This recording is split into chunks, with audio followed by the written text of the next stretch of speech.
Hi, so I'm Scarlett Smout. I'm a research associate at the Matilda Centre for Research in Mental Health and Substance Use based at the University of Sydney.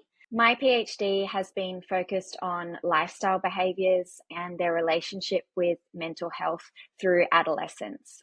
So, for our study that's published in the International Journal of Mental Health and Addiction, we've looked at over 4,400 Australian high school students from WA, Queensland, and New South Wales.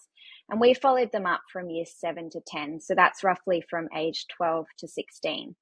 And we looked at over time their changes in a really broad array of lifestyle behaviours. So, sleep, moderate to vigorous physical activity, sedentary recreational screen time, diet, which included fruit and vegetable intake and consumption of junk food and sugary drinks, as well as alcohol use and smoking.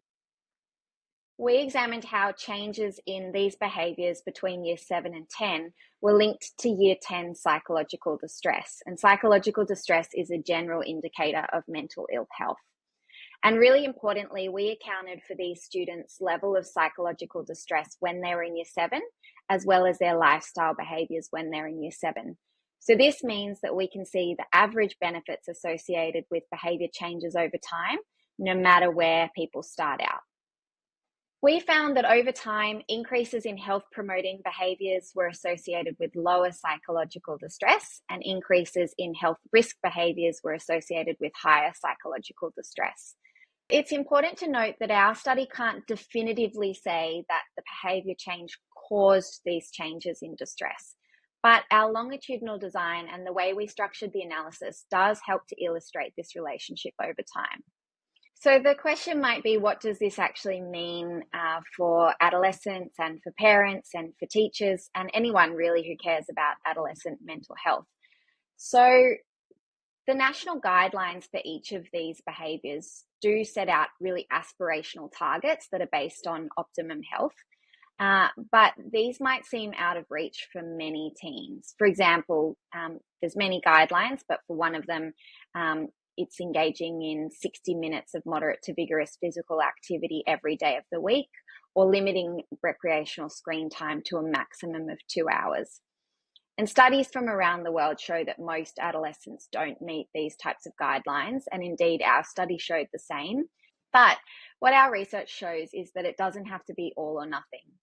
So even relatively small changes in our study, like getting an extra hour of sleep each night, or eating one extra serve of fruit and vegetables each day, or even cutting out just 1 hour of screen time, or adding just one day of 60 minutes of moderate to physical activity each week, these were linked to improvements in mental health. And our results showed that it's likely that stacking multiple changes in different areas is likely to stand you in even better stead.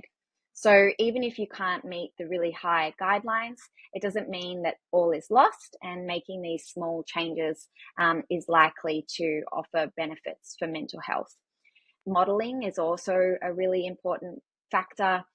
So whatever parents can do to, for example, increase the physical activity they're getting, or, get healthy sleep, or model healthy habits with screen time, that can also be helpful.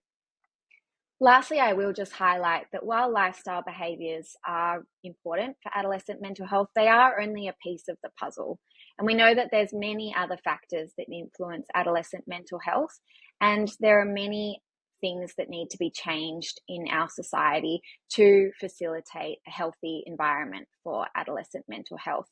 And it's important to note that if a young person is struggling with their mental health, some small lifestyle changes may not be sufficient, and they may need professional help. And there's a lot of information out there on where to start with that.